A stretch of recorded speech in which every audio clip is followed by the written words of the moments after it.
बहू के हाथ। घर की बहू शीना को इस बात का बड़ा घमंड था कि जिस काम में वो हाथ डालती थी वो काम अच्छा हो ही जाता है। शीना की हर बात में हाथ का इस्तेमाल जरूर होता था। एक दिन शीना का पति आकाश उससे कहता है, कल जो वो भिंडी बनाई थी ना तुमने, वाह वाह वाह वाह, मजे आ गए। मैंने अपने हाथों से बनाई थी। मेरे हाथों में वैसे भी जादू है, जिस चीज को छू लेती हूँ सोना बन जाती है। अब ये थोड़ा ज्यादा हो रहा है। मतलब अगर हर चीज को छू के सोना ही बना देती हो तुम, तो हमारे नाम के पीछे भी अंबानी ही लगा देते हम। चुप रहो, मुंह पे हाथ रख लो, कुछ भी बोलते रहते हो। शीना की सास बगिया से पूजा के लिए फूल चुन रही थी। सुंदर, अति सुंदर, कितने प्यारे गुलाब के फूल हैं। भगवान जी खुश हो जाएंगे। मैंने अपने हाथों से जो पौधा लगाया था, मेरे हाथों की कोई भी चीज बेकार नहीं जाती। हाँ बेटा, सही कह रही है। इसीलिए तो तुम्हारे पिताजी से मैंने अपने बेटे के लिए तुम्हारा हाथ मांगा था। और उन्होंने हाथों हाथ में मेरा हाथ आपकी बेटी के हाथ में दे भी दिया था। हाँ बेटा, वो तो है, पर मुझे ये बता, तू ये हर बात में हाथ क्यों बीच में लेकर आती है? माँ जी, पंडित जी ने हाथ मेरा देखकर नैनीताल में कहा था कि मेरे हाथ जगन्नाथ हैं, मेरे हाथों से कभी कोई काम नहीं बिगड़ेगा। तो मेरे हाथों की तारीफ तो मुझे करनी पड़ेगी ना। हाँ हाँ, ठीक ही कह रही हो वैसे। तो मिलाओ हाथ इसी बात पर। शीना को न सिर्फ इस बात पे गर्व था कि उसके हाथ से सब अच्छा होता है, बल्कि घर के सारे काम भी वो पहले अपने हाथ से करती, फिर कोई दूसरा उन कामों को कर पाता। एक दिन शीना कपड़े धो रही थी। अरे घर में वॉशिंग मशीन है तो सही, खुद क्यों थक रही हो? कपड़े पहले मेरे हाथ से धुलेंगे, फिर वॉशिंग मशीन से। पहले हाथ की सफाई, फिर मशीन की धुलाई। अगर आज डाकू गब्बर सिंह होता ना, तो वो ये हाथ मुझे दे दे ठाकुर तुमसे जरूर कहता, और मैं तो दिलवा भी देता तुम्हारे हाथ।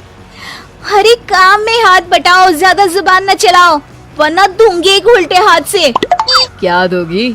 कपड़े दूंगी, लो निचोड़ो। ऐसे ही एक दिन, अरे बहू, ये सोफे पर चढ़कर हाथ से पंखा क्यों घुमा रही हो? माँ जी, क्योंकि मेरे हाथ से घूमेगा तो ज्यादा अच्छे से हवा देगा।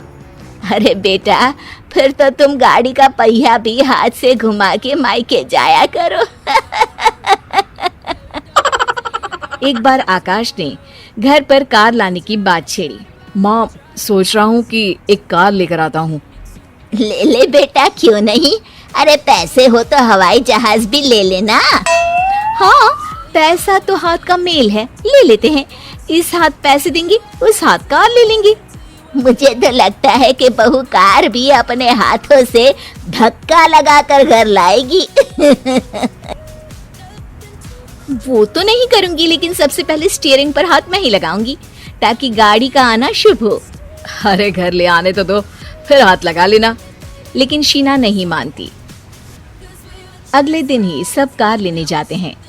शीना सेल्समैन से कहती है, भैया ये कार बहुत पसंद है, पैक कर दो। अरे ओ भाग्यवान, 2 मीटर कपड़ा नहीं है जो पैक करवा ले, जरा चला कर तो देखने दो। यस सर, बिल्कुल, टेस्ट ड्राइव कीजिए ना। अरे नहीं नहीं, सबसे पहले मैं हाथ लगाऊंगी गाड़ी को, मेरे हाथ अच्छे हैं। अरे यार, हाथ तो मैं भी धोता ही हूँ, और आजकल तो सैनिटाइजर से भी धोता हूँ। मेरे काम में हाथ ना अड़ाओ। अरे टांग ना अड़ा होता है भाग्यवान, हाथ नहीं। शीना ड्राइविंग सीट पर बैठ जाती है और आकाश उसे गाड़ी के फंक्शन समझाता है। देखो शीना, ध्यान रखना, ये है स्टीयरिंग, इससे राइट लेफ्ट जाएंगे। ये है एक्सेलरेटर, इससे स्पीड कंट्रोल कर सकते हैं, और उसी के पास में है ब्रेक, जो तुम्हारी जुबान में शायद मिसिंग है।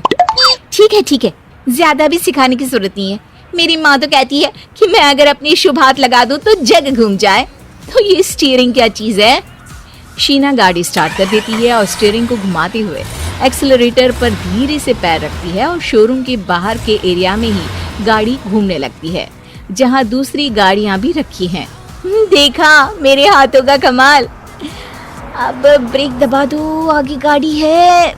शीना आगे गाड़ी देखकर घबरा जाती है और पाँव गलती से एक्सीलरेटर पर पड़ जाता है। कार आगे खड़ी एक बड़ी गाड़ी में घुस जाती है। दोनों कार से उतरते हैं। सेल्समैन भागते हुए आता है। अरे 7 लाख की गाड़ी खरीदने आए थे और 15 लाख की गाड़ी ठोक दी। Oh my God. आकाश की माँ, आकाश और शीना घबरा जाते हैं। इतना सारा पैसा कहाँ से आएगा? तभी वहाँ मैनेजर भी आ जाता है। पूरा माजरा समझता है। अरे टेंशन मत लीजिए, गाड़ियों का इंश्योरेंस था। आप जो कार लेने आए थे वही खरीद लीजिए। पर मैडम, जब तक आप सीख ना ले तब तक गाड़ी मत चलाइएगा। अभी तो आपने गाड़ी बस ठोकी है, जिसका बीमा भी था, लेकिन सड़क पे चलते हर इंसान का बीमा नहीं होता। अरे मेरे हाथों से ठुक भी गया ना तो उसकी जिंदगी बन जाएगी, और अगर चला भी गया तो स्वर्ग ही पाएगा। मैनेजर साहब, मेरे हाथ में कोई दिक्कत नहीं है, वो तो बस पाँव गलत जगह पर चला गया था।